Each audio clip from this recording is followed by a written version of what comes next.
Breaking news, Elon Musk just announced on X that he's going to be moving the X headquarters from San Francisco to Austin, Texas. He's moving SpaceX to Texas as well.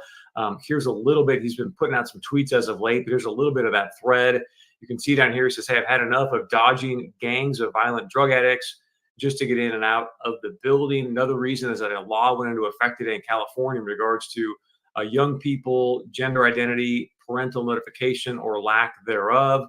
I want to do this show today anyways in regards to the best states to do business in, because late last week, CNBC put out this report about, hey, here are the top states, according to their methodology, the top states to do business in. So some of these obviously make sense. If you look at the top 5 here, you've got Virginia, North Carolina, Texas, maybe even a big reason why Elon Musk is saying, hey, we're going to move to Texas, Georgia, and Florida. So I think for most of us, that makes sense, but there are some surprises here.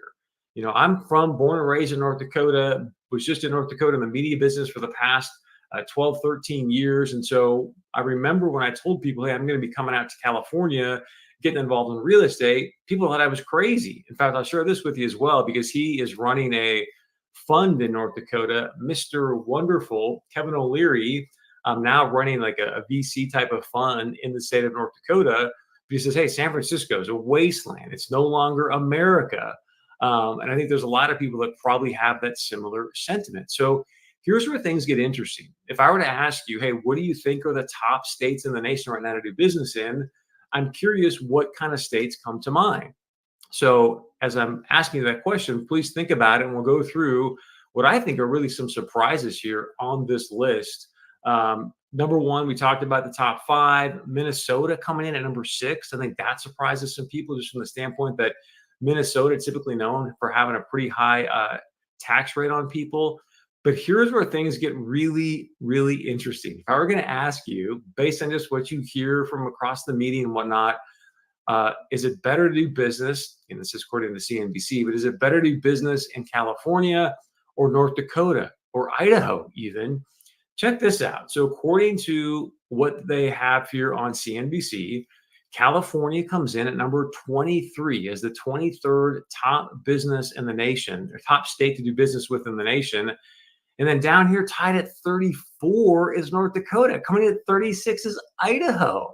Like, I just think that is stunning to some people. We can dive into the methodology here in a moment, but I really want to get into, and it's interesting that Elon Musk made this announcement today, is more about just the office space and real estate within San Francisco. So before we get to that, let's look at some of these breakdown as far as California being the number 23 state in the nation to do business. So here's the rankings. Hopefully you can see these okay. Let me check the screen here for you to confirm that. Let me see if I can make this a little bit bigger for you here. But I'll run through them fairly quickly just so you get an idea. But infrastructure, B+, workforce, C+, quality of life, B. Of course, everyone talks about the weather out here. Technology and innovation coming in an A. Business friendliness is a D.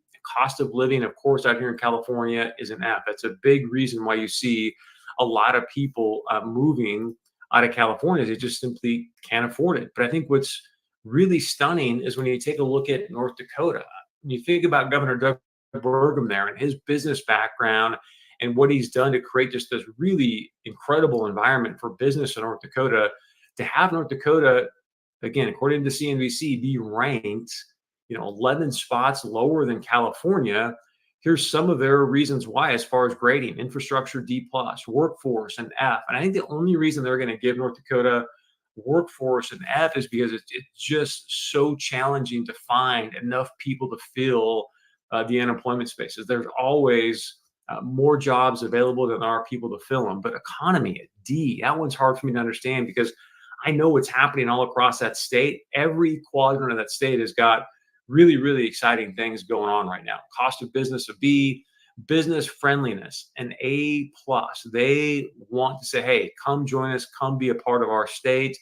Cost of living is a B. Access to capital, it can be a challenge. So those are the methodology there. I don't want to dive necessarily into Idaho, but I do want to play this clip for you. And I think this is a big reason why California is coming in at number 23 or as high as they are. is because of what you're about to hear in this video. It was interesting when I was in Napa recently at a California Self-Storage Association event. They had the head of global strategy for CBRE there. And he talked about, he himself said, hey, if I was out going out and raising capital right now, I would be backing the trucks up to San Francisco office in certain neighborhoods. And he said that because there's just such a strong desire for the AI worker, the computer engineer to be in that community. And there's so many people there. And we know the billions and billions and billions of dollars that are being invested within AI. And so it's interesting to see what Elon is doing, moving out of San Francisco. Well, I think there's a lot of people right now within the real estate space that are long San Francisco, especially some of the office spaces. Not all of the neighborhoods, but some of them I think are going to bear out to be really, really good investments. And I'll explain why here in a moment after this video. Would love to know your thoughts. Hey, San Francisco office, are you running or thinking, hey, maybe there is an opportunity to be had here? Here's one of the potential reasons why some people are suggesting I am long San Francisco office. Leader in AI is California. California by far is the leader of the pack, and not by just a bit, but significantly in comparison. Home to the biggest players, by far the most jobs, and massive computing power. The other thing that California is on the cutting edge of is regulation, which right now is seen as a positive in AI. But Russell Wald of Stanford tells me that the industry wants to be regulated until it doesn't, and it may very well be getting very close to that point. So one of the things you're going to hear from a Spencer Levy, who was on the Commercial Real Estate recently, is he says, look, we're not in the real estate business. We are in the demography and employment business. I think that's why he was long San Francisco, because he believes, hey, there's going to be a lot of people that are going to want to be hiring these engineers for AI, and that the heartbeat of that is going to be within the Silicon Valley in San Francisco.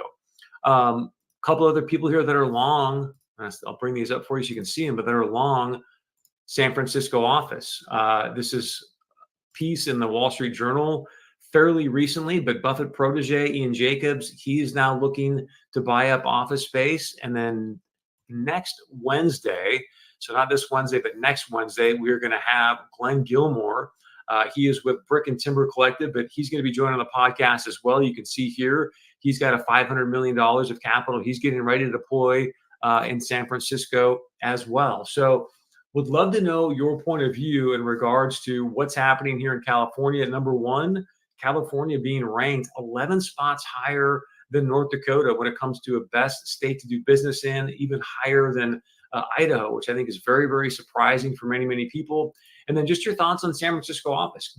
Are you somebody that sees a potential opportunity within San Francisco office? And one of the reasons why I believe some of these people are long San Francisco office is the fact that just a few years ago, you're talking about $1,000 a square foot for San Francisco office, which is now trading anywhere between $100 to $300 per square foot. Again, depending on the neighborhood and the actual building.